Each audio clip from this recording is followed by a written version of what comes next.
Hola a todos y bienvenidos a otra píldora más de una cada 24 horas. Y hoy voy a hablar de un tema que me ha parecido muy interesante después de haber hecho la traducción de los tres ensayos que han resultado ganadores del premio convocado por la Fundación Bigelow sobre la persistencia de la conciencia después de la muerte. Y uno de los temas que me ha parecido más interesante es sobre todo el que se deriva de cómo podemos caracterizar lo que es la conciencia. Entonces vamos a hablar del problema de la conciencia. Realmente la conciencia, pues, es complicado de definir porque realmente podemos decir que es aquello que nos hace precisamente humanos y que además nos da a cada uno una característica especial, ¿de acuerdo? Entre este tipo de definición podemos decir que la conciencia podría tener un origen bastante peculiar y eso es lo que vamos a hablar. Vamos a hablar de las tres teorías principales para definir lo que es el origen de la conciencia. ¿Cuáles son los tres modelos que tenemos? Pues el primer modelo es aquel que dice que la conciencia es simplemente un producto de la función cerebral. El segundo modelo es un modelo de hipótesis dual, donde habla que la conciencia y el cerebro existen de manera separada y que en un momento determinado se unen los dos por un tiempo determinado. Y por último hablamos de lo que es la hipótesis idealista, que es aquella hipótesis que dice que realmente lo que existe, al contrario de la primera que hablaba de la hipótesis materialista, pues la hipótesis idealista dice que lo que realmente existe es la conciencia y que todo lo demás es simplemente un mero constructo de esa conciencia. De acuerdo, vamos a ir analizando cada uno de estos puntos, si os parece. Entonces hablemos primero de la hipótesis materialista. Yo creo que la hipótesis materialista es la que actualmente es la que más está en vigor, porque es la que dice que la conciencia es un producto de la función cerebral y se apoya en que la afectación del cerebro produce una disminución o problemas de la conciencia. Su mayor defensor, pues lo tenemos ahí, es el famoso matemático y filósofo Bertrand Russell, que además defendía la idea de que una vez que el cerebro se muere, la conciencia desaparece, es decir, estaría en contra de lo que sería la supervivencia de la conciencia como tal.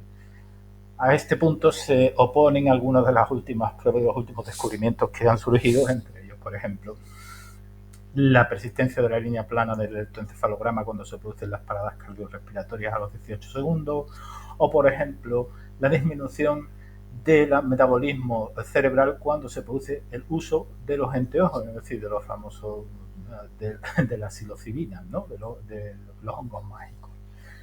Como segunda hipótesis podríamos hablar de lo que sería la hipótesis idealista. La hipótesis idealista es lo que hemos dicho, que consiste en aquella en que todo lo que es la realidad no es más que un producto de nuestra mente.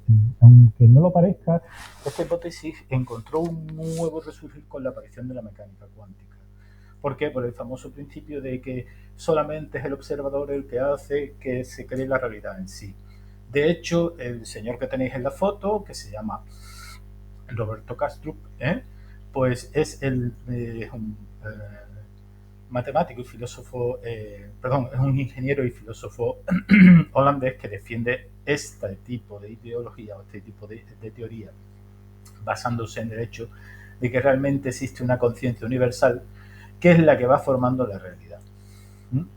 Digamos que en este caso sí estaría de acuerdo en lo que sería una extensión de lo que es toda la, por decirlo así, toda la persistencia de la conciencia después de la muerte.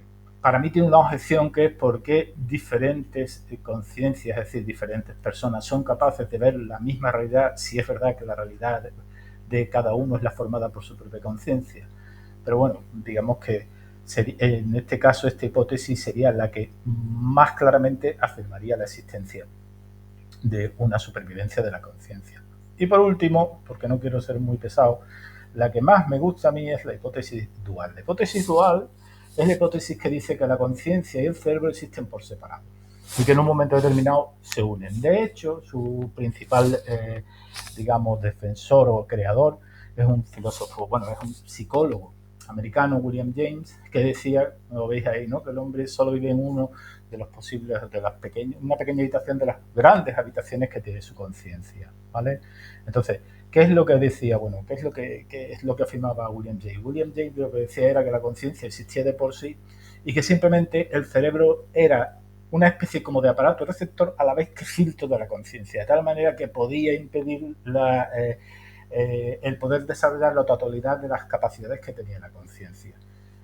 Esta hipótesis también apoyaría lo que sería la persistencia de la conciencia una vez la persona fallezca, tendría una explicación perfectamente lógica para la aparición de los procesos como serían las experiencias próximas a la muerte, las experiencias extracorpóreas, incluso las experiencias de mediunidad, posesión, reencarnación, todas tendrían una explicación hasta cierto punto sencilla, entre comillas, de este proceso.